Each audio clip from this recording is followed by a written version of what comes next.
Hey everyone, welcome to the December OWASP Cincinnati chapter meeting. Thank you all for joining. Today we're very lucky to have Jay Simmons, who has spoken here before, so some of you may remember him.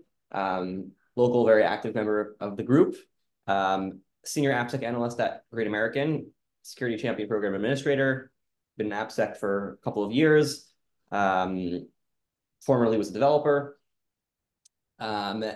He's speaking to us today about content security policies. So anybody in web development, hopefully you know what those are. If not, you'll learn more about them today.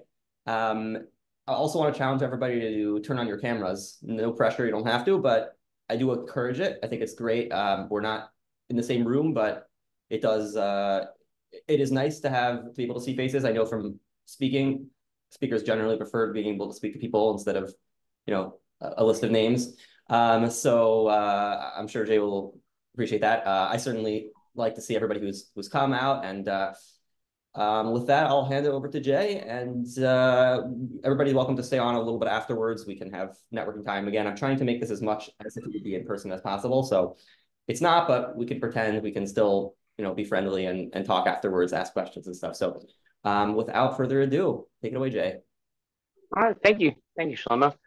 So yeah, exploring content security policies. So as Shlomo said, I'm Jay Simmons. I've been working with Great American Insurance Group for 3 years now, and that was my first kind of role in the security space officially. So started out as kind of a developer, but before then worked in just general IT, transitioned over to developer and was the developer for several years before kind of shifting over and trying out this whole AppSec thing. So, so what even is a content security policy, right? And most of you probably know, but it's sort of just this additional layer of security for websites and web applications. It's an allow list approach towards identifying, here's the resources that my website is going to need to request or load in the browser. And then it's also a very well documented standard for how browsers should implement it. So yeah. In the high level, the way this works, right? You've got this browser and you go to a site, and as the browser renders out this HTML, maybe there's a font, right? So it says, hey, I need to load this font from fonts.google.com. What the browser will do is check the CSP, and if fonts.google.com is on the list, it'll go ahead and reach out to fonts.google.com and load that font. Maybe later, the browser might be, trying to load a script, and the browser says, oh, hey, I have to load this JavaScript from malicious domain, right?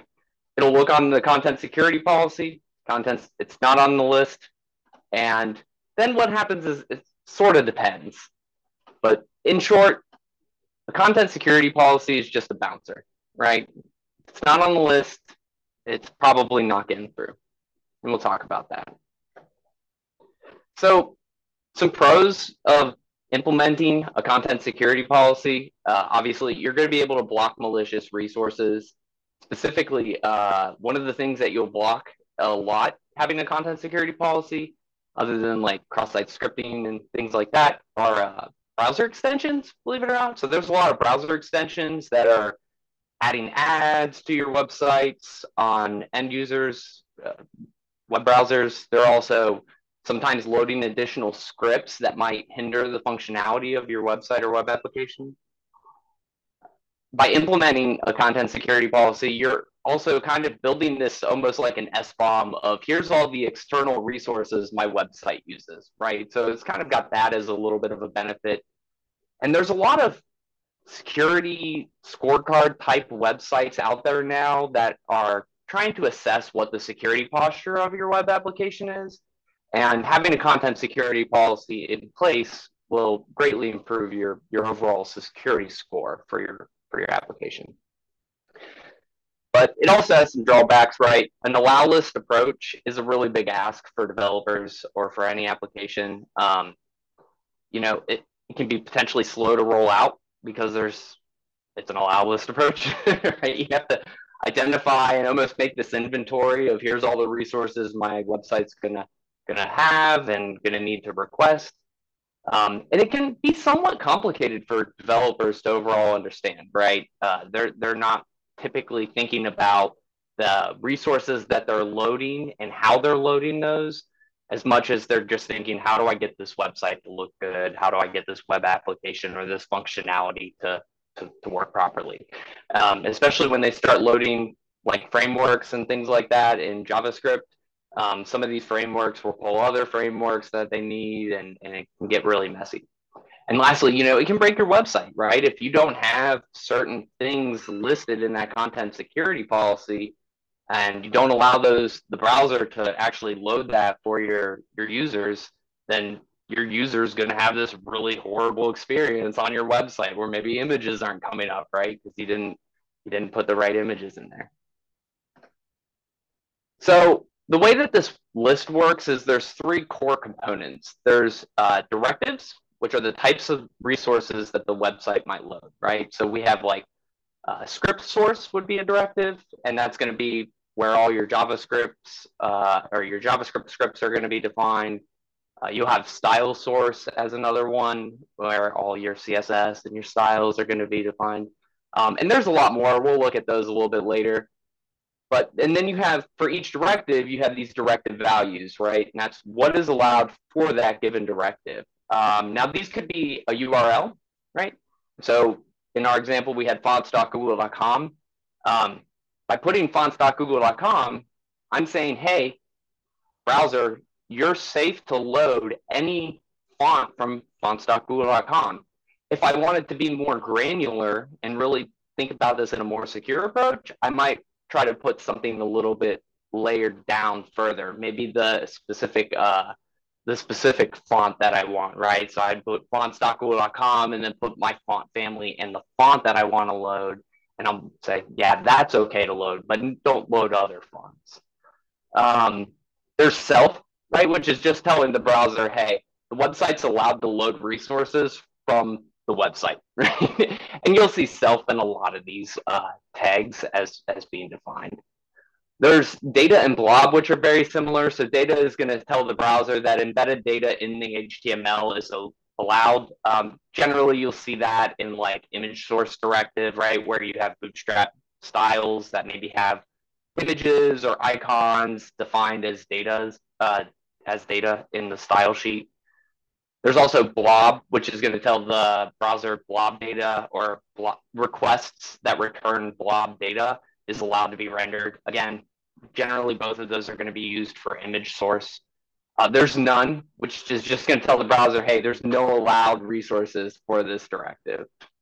And then there's unsafe inline and unsafe eval. We'll talk a little bit more about those in a little bit, but unsafe inline is just kind of telling the browser it's okay to render resources that are embedded in the HTML. So think like inline styles, inline scripts, and then unsafe eval is telling the browser that it's okay to, if you're in JavaScript, evaluate JavaScript, right? Use the eval statement.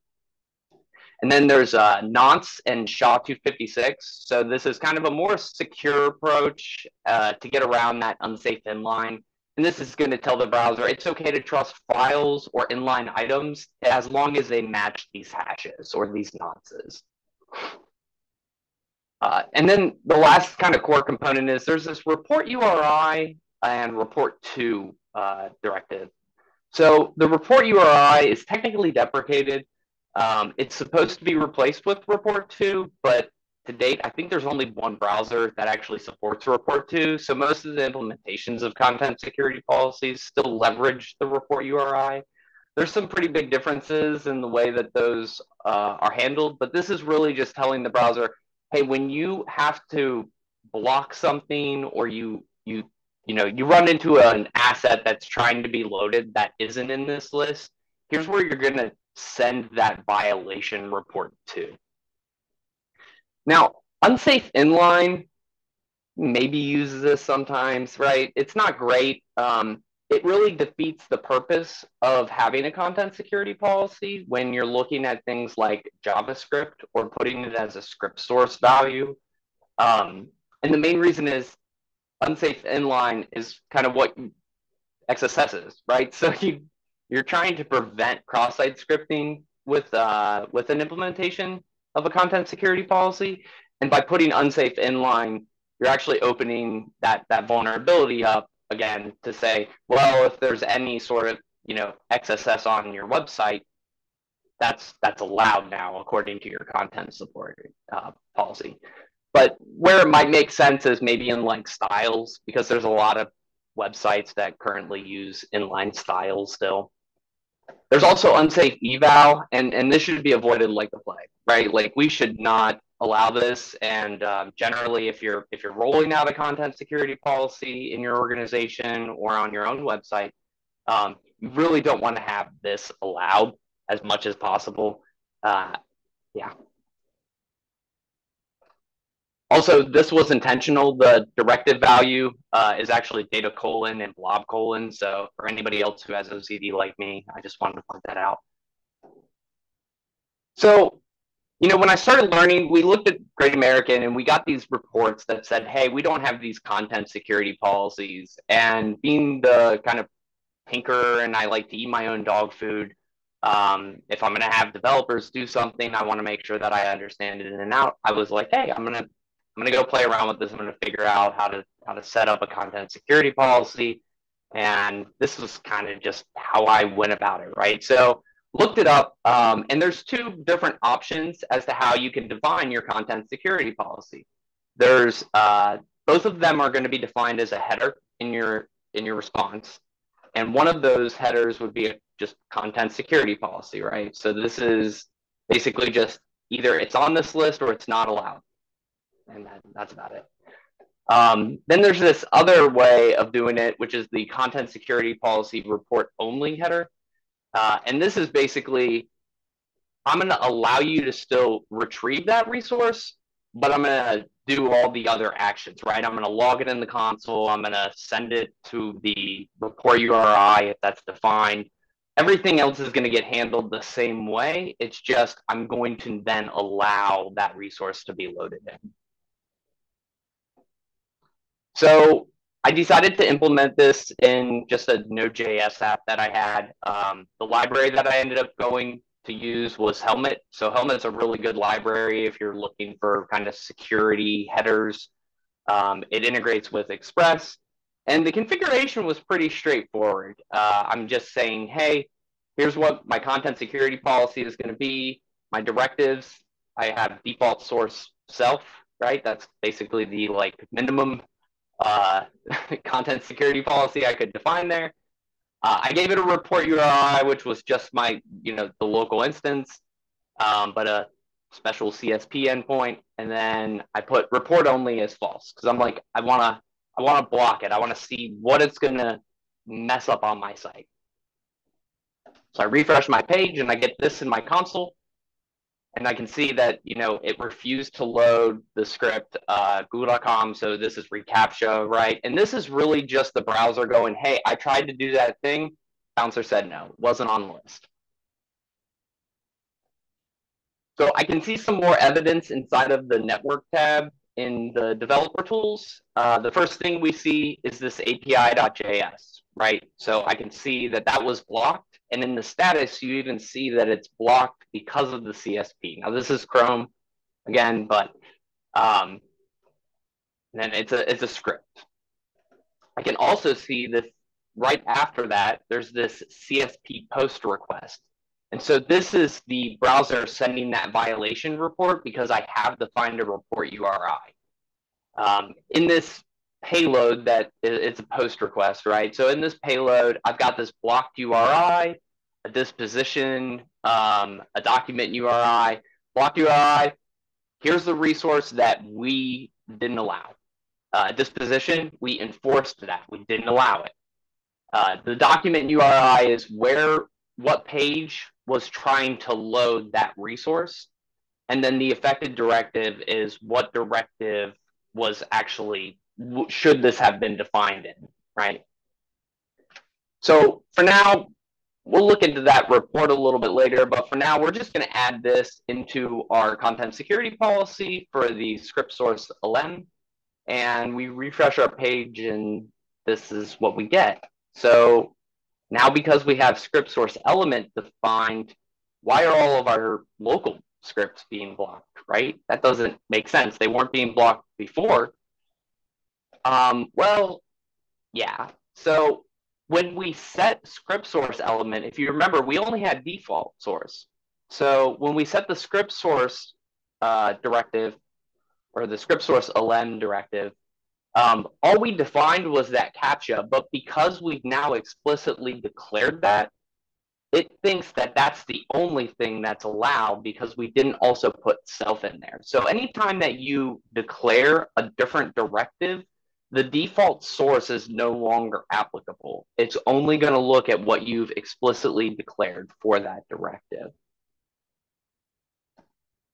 We also have this new script that's being blocked. And this is, again, one of those situations where, well, yeah, because we implemented this as a blocked kind of content security policy header instead of the report only. So because we allowed reCAPTCHA to be loaded in, reCAPTCHA was actually trying to load in now an additional script, and this script has not been allowed in. And this is a different site, right? So maybe, at this point, I'm thinking maybe going about this with just blocking wasn't the best approach, right? Maybe we should be a little bit smarter about this. So I go back to my configuration, and I'm going to say, okay, I'm going to set my default source to none. So browser should say nothing's allowed here. And then I change my report only to true. This should give me a good list of everything that I need in my website. So that looks a little bit better. I've got a lot more violations, which is good. I can kind of use that to build out my new policy, right? I can see that because we use the report only, we reported this reCAPTCHA API script, but we didn't block it, which means that this script was also loaded and reported, right? And that's good. So we want to get those chain of custody things. We want to get those items where I'm going to load this in, and then that's going to load this in. And sometimes that chain can be like 3 or 4 deep. So we really want to be able to track those. But there is something that's kind of off about this when I looked at it. And I realized that I never added script source self, but for some reason, that's allegedly in my content security policy. And the reason that this happened was actually because it was the library, right? The library that I was leveraging, Helmet, kind of made some assumptions, even though I didn't explicitly declare them. Some of these assumptions, right, included the base URI, the font source, the form action, frame ancestors, image source, script source, style source, all of these things which I had no settings for. It kind of just built out some, here's what we think you're going to need because most websites need them. But I think what's worse is that they sometimes assume, I'm not going to say bad, but not great things, right? So for font source, they assume data, right? Maybe we aren't leveraging that in our website. Then we just have this implemented and, we don't even need it. Now that's potentially opened us up to some form of an attack. Same thing with style source, right? We see that they used unsafe inline. And now I know this web application, I don't have any inline scripts because I do just everything through Bootstrap and classes, right? But the fact that they kind of assumed that and put that in there already kind of opens me up a little bit to those types of misconfigurations. So I needed to be even kind of better approach towards figuring how we're going to roll this out, right? Because if I can't even get that far, then I certainly can't expect the developers at our organization to make it past this point. I got to figure this out. So we're going to be super explicit with, we're going to be super explicit with our policy this time. We're just going to set everything to none. Well, not every directive, but everything that I know my website has, right? So I'm setting default source to none, script source, object source, file source, all those directives that Helmet just kind of assumed I needed. I'm just setting all those to none here. Again, leaving report only is true. And oh, wow, I refresh my page and this is what I've got. So there's a really huge count now. We've got like 205 violations, and this is just for our home page. And obviously, I mean, I could go through in console and look at all of these, but that's just not feasible, right? And that's kind of where this report URI really comes into play. So we have this report URI, and there's some services that already exist out there that will be able to capture these violation reports and turn those into, here's what we think your content security policy should be. And then you can go through and kind of, yes, I am in fact loading that resource, or no, I don't want to load that resource, right? That was a mistake and that shouldn't have been loaded. Some of these services include Report URI, CSPR. I think those are the two major ones. There used to be it was a little bit more expensive, but there used to be one called RapidSec, but they were recently purchased by another company. I can't seem to find if they're even doing content security policy reporting anymore. But their solution was actually really unique, because when they would capture those, like Report URI will just give you fonts.google.com, and it's kind of up to you if you want to get more granular or more specific, which, especially if you're dealing with CDNs, you really want to do, right? If I allow the whole CDN, well, there might be malicious JavaScript files also hosted on that CDN. So we don't want to just allow the whole CDN. We want to kind of only allow the specific script that we know we're going to load from that CDN. And RapidSec kind of allowed you to set your level of security on that. But, I'm a cheapskate like Mr. Krabs here. I'm not paying for that. So I looked at the spec and I kind of figured, well, I'm going to make my own. So I started off with this content security policy. Like, this is what the violation looks like. And I just created a schema for it, right? And a schema is really important so that you can do that validation against these objects as they come in. Now, there's a lot that can be delivered in these violation reports. So you can see there's that document URI, again, what page was the resource attempting to be loaded from. We also have certain things like the refer, the blocked URI, which we talked about, the effective directive, the violated directive, original policy, the disposition, the status code, script sample. The script sample is actually really cool. If you have like inline JavaScript or something like that, you can actually see samples according to the spec. There's also the source file, the line number that maybe if it's an unsafe eval and you didn't allow unsafe eval, right, you'll see the line file that occurred on, the column number. A lot of times the line number is not as useful because everything's minimized, so it's always one. But you can use that column number to kind of get an idea of where that's at. And then sometimes you'll get a little bit of a sample. But unfortunately, the spec is kind of very loose in a lot of these definitions and how these have to be formed. And so what you'll find is that from browser to browser, you can really only 100% assume that three things are going to be present. That you're going to have a blocked URI, a document URI, and a violated directive. Everything else is kind of fair game. And what's worse is that there's certain things that you're not guaranteed uniformity or consistency on. Like the original policy will sometimes be a little bit different. The way that they kind of format what that blocked directive or violated directive is sometimes a little bit different. We can, however, kind of capture all those differences. So these are all the possible directives that you would ever see a browser report. And there is a blank directive. Sometimes browsers just don't fill that and they just send you an empty string in there because they know that it has to be a filled field. All right, so I've got this schema, and I know you guys probably aren't going to be able to see this great. So then I wrote this Azure function, and this was just a simple way to handle and validate those violation reports as they came in I did do some additional layers of validation. So if you those endpoints for the report URI will also accept query parameters. So I can specify in my report URI directive the endpoint or the Azure function name, right? And then I can also put like a question mark for the query and give it a query parameter key and value pair.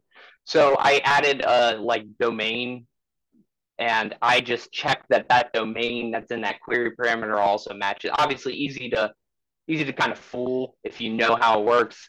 But this was just an extra way that I had to validate. So why am I doing all of this validation? So first off, it's open to everybody, right? In order for the content security policy report URI to actually function, every user who has access to your website has to be able to submit these violations, these post calls to your computer or to that server. So that's a big risk, and I think that's where those other companies that like report URI and CSPR, they know that that's a big risk, and they've handled that for a very long time. Also, I work in AppSec, right? So I'm always telling developers, hey, make sure you're validating your data. So I didn't want to be a hypocrite. And then also, because this is JavaScript, and well, enough said, right? So from there, I felt that I had a pretty good understanding. We decided at our organization to actually leverage one of those reporting services. So from there, we wanted to really get these implemented. And so we started with training developers. That was the first thing that we did.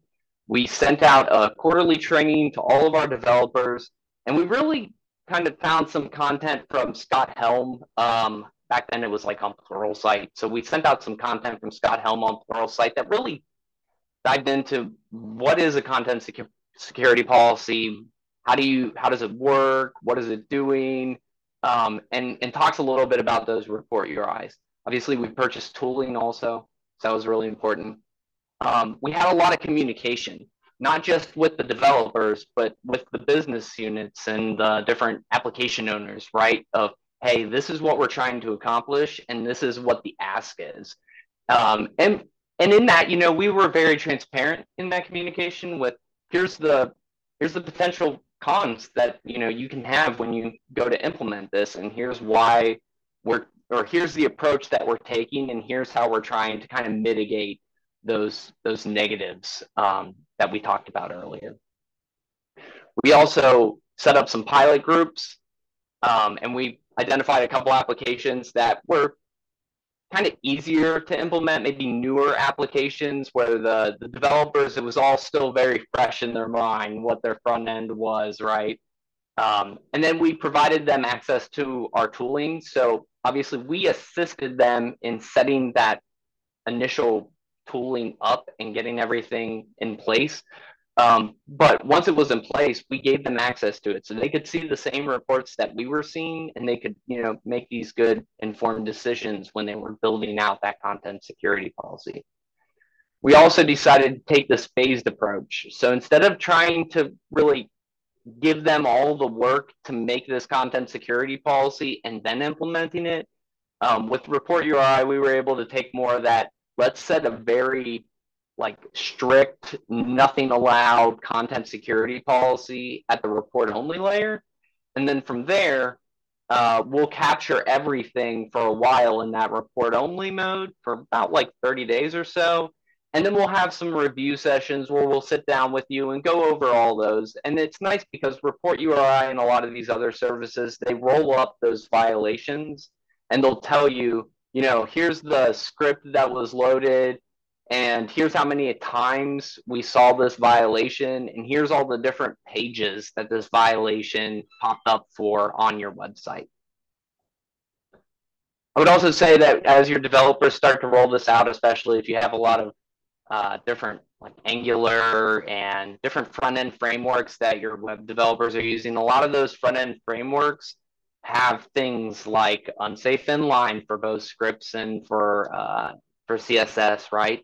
And you shouldn't let progress, like you shouldn't let perfection get in the way of progress there. We make sure that we explain to them why it's happening and where we want to get to and what our goals are, right? But we're not going to like, hey, all development has to stop until you guys get this fixed. Because at the end of the day, there's a lot of other security things that I think would take a higher priority than the content security policy. So for science, right? I built out that content security policy violation handler, and I love it. I think it's a lot of fun. I use it on all my local projects. Um, when I get those reports, the way that the Azure, I decided to put it as an Azure function because it's open to anybody, right? So I want to do all those validations kind of at the edge, not on my own hardware or servers. But once those violation reports come in, I just send them to like a message bus, and then on my servers, I can pull those violations in, and they've been kind of sanitized and validated at that point. And I can store those into a database and start breaking those endpoints apart and really trying to figure out what's going to give us the most bang for the buck in terms of implementing a content security policy. I kind of built out like my own mini report URI, if you will. One of the things that I noticed when I did this is there's a lot of bandwidth concerns. When you implement these report URIs, there's bandwidth all around. There's bandwidth from the end user to this content security policy, because one page might result in, I've seen thousands of these violation reports go. And that's just one page, right? So you're going to have all that bandwidth going to your violation.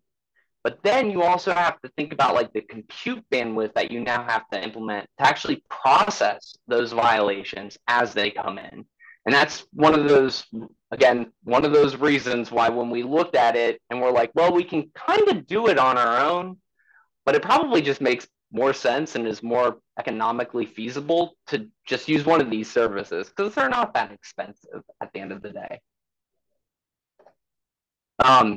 We ran into another situation where how do you get all of the pages, right? Because there's websites out there that, you know, maybe no page except one very obscure, like you have to go 7 layers deep in a link, but that loads one resource, and how are we going to capture that? And that was a, you know, a big concern of a lot of developers. So what we ended up implementing was kind of using OWASP. I don't know if you guys have ever worked with that. So that's a kind of security scanning DAST type tool. It's not really a DAST, but it'll kind of just hit your website and look for common security issues that it can find. But they have some really good crawling in that OWASP package. The one thing that we had to keep in mind though is in order for these violation reports to actually get sent, there has to be a browser involved, right? So you're not going to send a violation if you curl and get a web page. Like it doesn't work like that. You're not loading any additional styles or resources, and you're not kind of looking at that content security policy. So we use the Ajax crawler, and then we set the browser to Firefox, and we set it at like 10 windows or 10, you know, different pages can be loaded at a time. But we just let that crawler run, and that ran through and was able to send those violation reports, and we got enough data to really feel comfortable that we captured all of the web page. There's probably sometimes going to be situations where you might have a web app that, you know, nothing in your application links to it, but there's still this obscure endpoint that maybe you used a decade ago. Just make sure you raise that awareness to your developers as you start to look to implement this, that, you know, we really have to identify these pages that aren't linked to. Would I recommend it? You know, there is some value to be had out of implementing these content security policies, right? It helps me to sleep pretty safe at night, knowing that my website is always going to look the same for my end users, that nothing's getting blocked that isn't supposed to be blocked, and also having some of that kind of confidence that XSS isn't going to be easy on my website if I made a mistake in my code, right?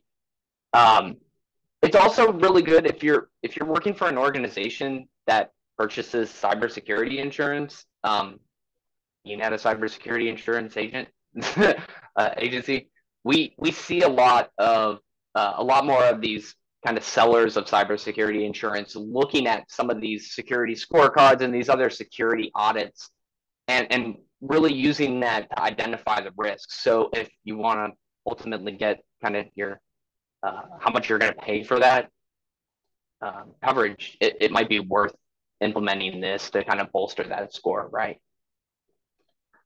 For me, was it worth the effort? I think I had a lot of fun. And this is just always how I learn things, right? I have to figure them out in order to understand them and be able to talk to other people or developers about them.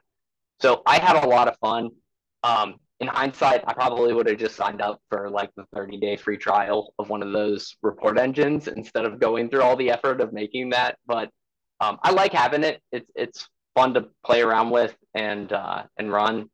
But and yeah, so I think it was definitely worth the effort. And I think developers, I see a lot of developers coming back to us, and they're regularly updating these things, right? So as they're adding new pages, new functionality to websites, they're thinking about these things more frequently. And especially some of the development groups that we had that took the time to actually try to get rid of those unsafe evals or those unsafe inlines. You know, now when they go to do new development, they're thinking about how can this be exploited, or how will this violate, you know, what we've got set as our content security policy. We also saw that a lot of development teams realized, hey, maybe we shouldn't just be pulling from this CDN anymore, and maybe we should actually pull this resource and host it here and keep it kind of tightly packaged with our application. That was a really good approach, and that definitely trimmed down the weight of those content security policy headers. That's all I've got. So, you guys have any questions or? This is very interesting. I'm curious. So the tool that you made, did you put that on GitHub? Is that open source? I didn't put it up there yet, but there is a container, and I can, yeah, I'll put that up on GitHub today. And did you generate the part where it actually, did you create the part where it actually generates the CSP syntax? No, so I just break it all down into parts. So I would capture, you know, you get this big long string, which is the full URI of the resource. So I store that first, and then I have like a separate job that runs that takes all those that haven't been processed and breaks them down and kind of like chains each endpoint folder or path as a number. So it'll be like 1, 2, 3, 4, 5. And then you can kind of set that slider scale and see where how many resources you have at what level. So if I go 1 deep, you know, might only have 5, but if I go 2 deep, now I've got 10. If I go 3 deep, now I've got 30, things like that. So that part's not part of the code. The code that's the Azure function is really just a function, right? Everything else was just run on-prem, and you can, because it's just a message bus. It's just sitting there waiting to be processed. So you can process that and slice it up however you want, and rolling that out to, you know, turning that into a formalized content security policy is pretty straightforward. Very cool. Awesome.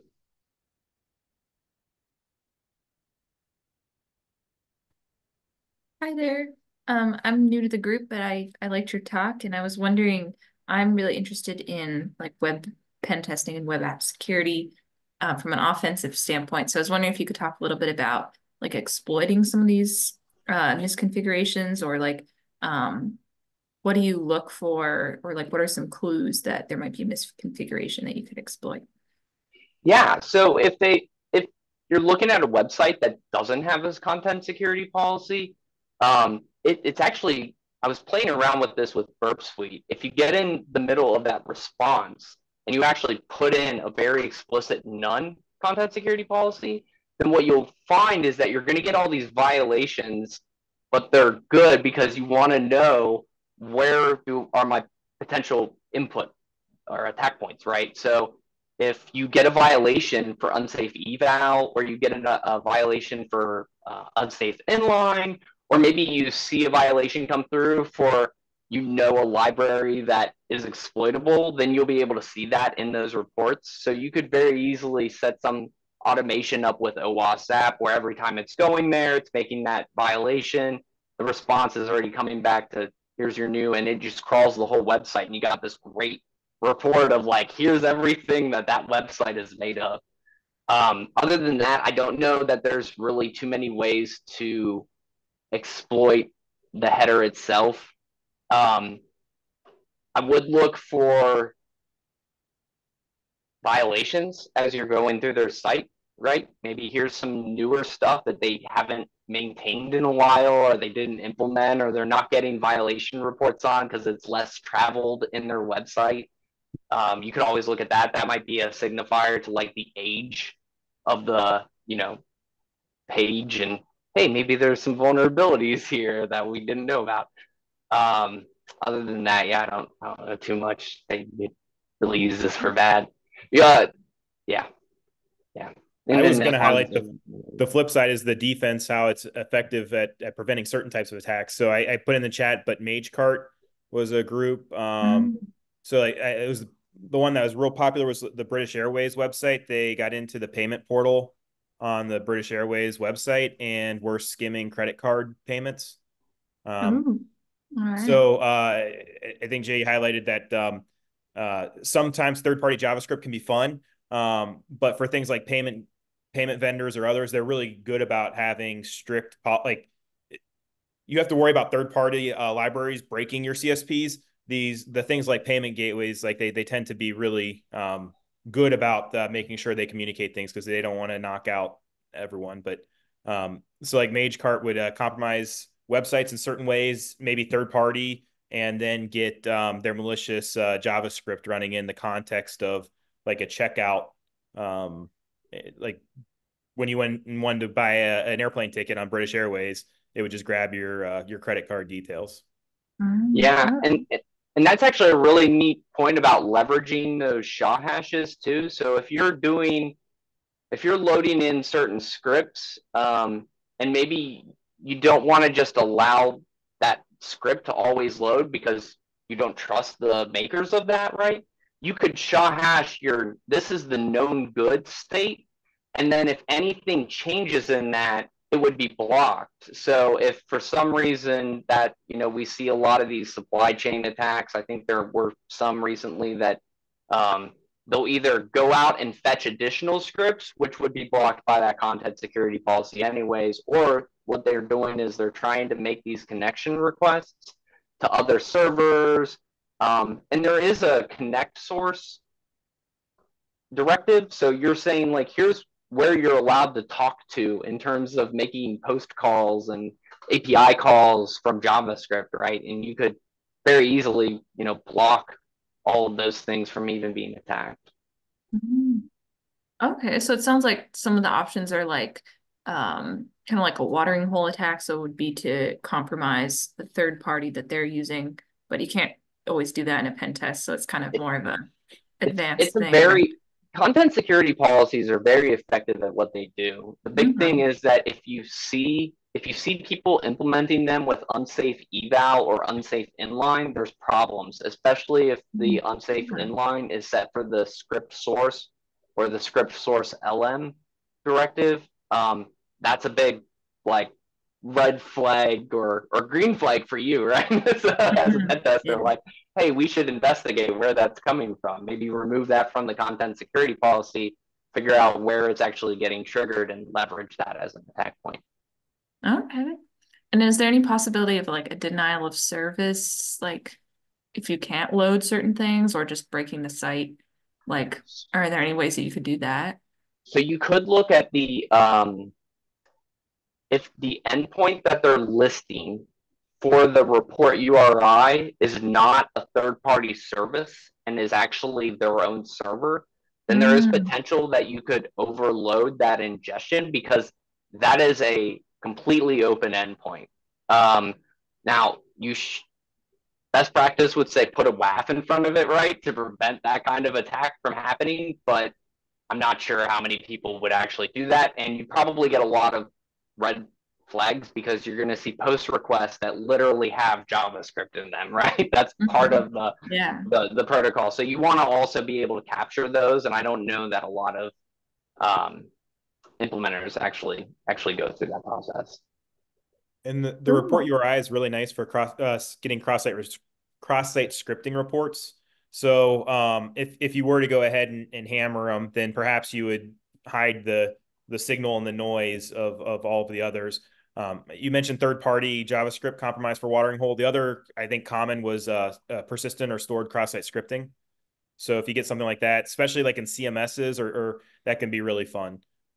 Oh, awesome. Thank you. Any other questions? Anybody just want to say hi or introduce themselves? I just wanted to say that everyone only puts it on their login page and then hides no CSP on the back end, or on their marketing site, right? I mean, that's the other thing to sort of watch for, because people do tend to break their apps over time if you're not careful. Yeah, it's important that when you set those headers, you try to work with the actual.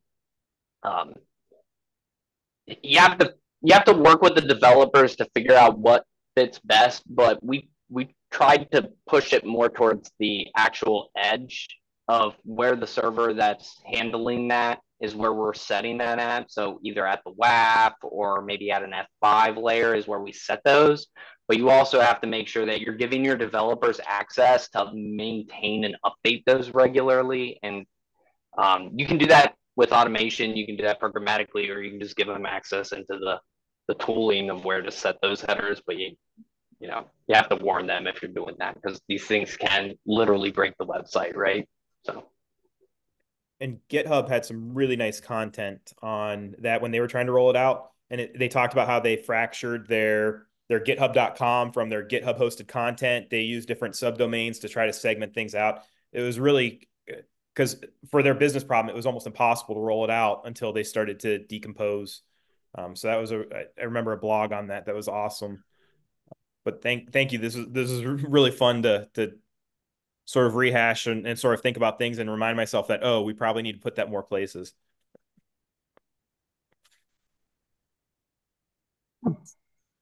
Yeah, I was hoping to ask a little more clarifying portion. I know that you had set the default source to none or self, and then you were showing that that it was still making some default settings for those other ones. And kind of what I've seen from a scanning perspective, I'm just looking at it more from a score perspective. I'd like to just get those set so we have a better security posture for even things that aren't even using a UI. But it looks like you also want to explicitly set script source and style source as well. Is that been your reflection on that, or? So yeah, the approach that we try to take now when we're trying to do that, and this is just for the inventory phase, right? Like, I need to know what even assets that website is loading. So we set everything to none if we can. And the main thing that I was trying to point out with that slide wasn't necessarily that this is going to be, because if you're setting it at the F5 layer, if you're setting it in the IIS settings, right, it's generally not going to be translated. The reason I brought that up is a lot of people try to implement these with libraries like Helmet. There's Spring framework libraries that will implement these things. And you want to make sure that you're checking that configuration against the configuration you think is there to make sure that they match and that the library is not trying to make some assumptions or adding some additional things.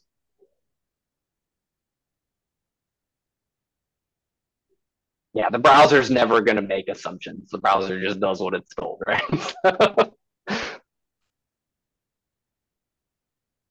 Great. Well, thanks everybody for listening. Thank you so much for presenting. It's fantastic. Absolutely. Really appreciate it. I posted a link in the chat for next month's meeting, which is already scheduled. If anybody has ideas or topics of interest that they want covered, let me know. We had, so the last one was the LLM one. That was, I really tried hard to get that one because a few people mentioned that they would love something on AI. So I worked really hard to get Steve Olson, which was recorded. If you haven't seen it, it's very worthwhile. But the reason I'm saying that is if you have a topic that you'd like to learn more about, please tell me. And I can try to get for a future meeting. Next one is the next one. Will the recording of today's meeting be available? Yes, I will plan on putting it on YouTube. And I'll put a link on the Meetup chat. But I created a YouTube channel for our chapter. So yeah, we're on Meetup, on the OWASP Slack, and come again, and we'll hope to see you all next month. And thank you all so much for coming. Thank you. Thank you. Thanks, everybody. Nice to meet everybody. Thank you.